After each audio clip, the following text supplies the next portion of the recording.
ഒമാന്റെ 54-ാം ദേശീയ ദിനാഘോഷത്തിന്റെ ഭാഗമായാണ് രാജ്യത്തെ ഏറ്റവും വലിയ കൊടിമരം ഒമാനിലെ അൽ ഖുവൈറിൽ ഒരുക്കിയത്. അൽ ഖുവൈർ പദ്ധതിയുടെ ഭാഗമായാണ് മസ്കറ്റ് മുനിസിപ്പാലിറ്റി കൂറ്റൻ കൊടിമരം നിർമ്മിച്ചിട്ടുള്ളത്. 126 മീറ്റർ ഉയരമുണ്ട് ഒമാനിലെ കൂറ്റൻ കൊടിമരത്തിന്. 40 നിലകളുള്ള കെട്ടിടത്തെ മറികടന്നാണ് ഒമാനിലെ ഏറ്റവും ഉയരം കൂടിയ മനുഷ്യനിർമ്മിത ഘടനയായി അൽ ഖുവൈർ സ്ക്വയറിലെ കൊടിമരം നിലകൊള്ളുക. 135 ടൺ സ്റ്റീലാണ് ഇതിനായി ഉപയോഗിച്ചിട്ടുള്ളത്.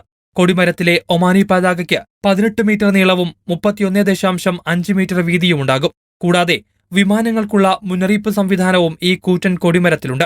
18,000 ചതുരശ്ര മീറ്റർ വിസ്തൃതിയിൽ വ്യാപിച്ചു കിടക്കുന്ന അൽ ഖുവൈർ പദ്ധതിയിൽ നിരവധി വിനോദ സൗകര്യങ്ങളും ഒരുക്കിയിട്ടുണ്ട്. നടപ്പാത, സൈക്ലിംഗ് പാതകൾ, സ്കേറ്റിംഗ് പാർക്ക്, കായിക പ്രവർത്തനങ്ങൾക്കായുള്ള സ്ഥലങ്ങൾ എന്നിവയെല്ലാം ഇതിൽ ഉൾപ്പെടും. ജിൻഡാൽ ഗ്രൂപ്പിന്റെ ഒമാനിലെ ഉപവിഭാഗമായ ജിൻഡാൽ ഷദീദാണ് ഈ സ്മാരക പദ്ധതിക്ക് ധനസഹായം നൽകിയത്.